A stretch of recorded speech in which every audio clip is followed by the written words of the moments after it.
Paneer butter masala కూరని hotel style రుచి వచ్చేలాగా ఈ విధంగా చేసి చూడండి. ముందుగా జీడిపప్పుని వేడి నీళ్లలో ఒక 10 నిమిషాల సేపు నానబెట్టి మిక్సీ జార్లోకి తీసుకోవాలి. అల్లం, వెల్లుల్లి, టమాటా తరుగు, ఫ్రైడ్ ఆనియన్స్ వేసుకోవాలి. కొత్తిమీర కాడలు వేసుకుంటే రుచి బాగుంటుందండి. గ్రేవీకి తగినట్లుగా ఉప్పు, పసుపు, కారం వేసుకుని మెత్తగా మిక్సీ చేసుకోవాలి. లోకి 1 టేబుల్ స్పూన్ బటర్ వేసుకుని కొద్దిగా జీడిపప్పుల్ని దోరగా వేపి పక్కకు తీసుకోవాలి. ఇదే లోకి 1 కప్పు పన్నీర్ని వేసుకుని పన్నీర్ని కూడా 1 నిమిషం ఫ్రై చేసి పక్కకు తీసుకోవాలి.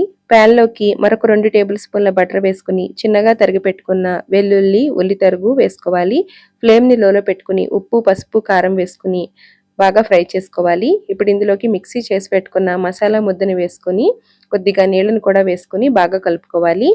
ఈ గ్రేవీ అంతా బాగా దగ్గర పడే విధంగా కలుపుతూ ఉడికించుకున్న తర్వాత 1 గ్లాసు నీళ్లను పోసుకుని నీళ్లను బాగా మరగనివ్వాలి. నీళ్లు ఇలా మరుగుతూ ఉన్నప్పుడు బటర్లో వేయించిన జీడిపప్పు, పన్నీర్ని వేసి ఒకసారి కలుపుకుని మూత పెట్టుకుని 1 నిమిషం పాటు మగ్గించుకుంటే పన్నీర్కి ఈ మసాలా ఫ్లేవర్ బాగా పడుతుంది. ఇప్పుడు ఇందులోకి కాస్త కసూరి మేతి, గరం మసాలా, కొత్తిమీర తరుగు, ఫ్రైడ్ ఆనియన్స్ వేసుకుని ఒకసారి కలుపుకుని స్టవ్ ఆఫ్ చేసుకుంటే చాలా రుచిగా ఉంటుంది. మసాలా రైస్లోకైనా, పూరి, చపాతీ, రోటీ, నాన్స్ అన్నిటిలోకి చాలా రుచిగా ఉంటుందండి. Thanks for watching.